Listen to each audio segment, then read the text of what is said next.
with the selection of a rating agency. We would urge BARC to speed up the process so that we can generate ratings without any delay, which could otherwise have serious repercussions. The policies initiated by the ministries to promote FM radio have ensured a vibrant growth in the sector. 245 FM channels were launched in 86 cities since 2005. The third phase of FM auction is underway. We are meticulously looking at the processes and procedures to ensure that the FM auction for 839 channels takes place at the earliest. While these are some of the achievements in the broadcasting sector, the challenges include complete digitization throughout the country, issue of registration to MSOs, monopoly restrictions on MSOs, LCOs, and challenges regarding content monitoring. Out of 140 million TV homes, 31 million TV homes have been digitized in the first two phases. Another 30-35 million TV homes have DTH connections which are digital.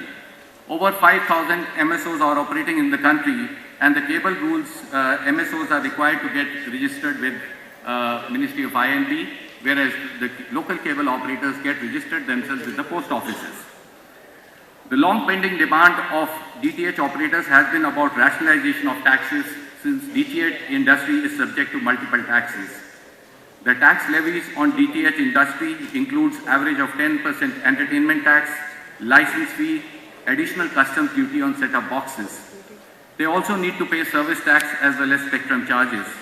And industry is of the view that rationalization of taxes should provide a boost to the industry, enabling them to invest in infrastructure development and customer acquisition.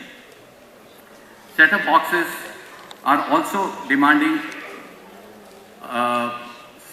CST and VAT on STBs should be abolished for creating a level playing field. An exercise in this regard is underway in consultation with the Ministry of Finance, and we hope that we should be able to resolve this issue at the earliest. As far as the challenges for the information and broadcasting sector are concerned, a few I would like to list out. One of them is control on vertical monopoly and cross-media ownership. There are no restrictions on cross-holdings in the broadcasting companies at present. Some of the companies are broadcasters, DTH operators as well, and are also in the cable distribution business. That's an issue which is engaging the attention of Ministry of INB, and we shall definitely consult all the stakeholders before we take a step forward. Content monitoring.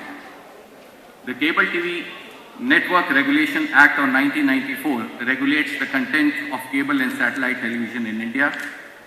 Under this, the program code and advertising code in the cable TV network rules framed under the Act have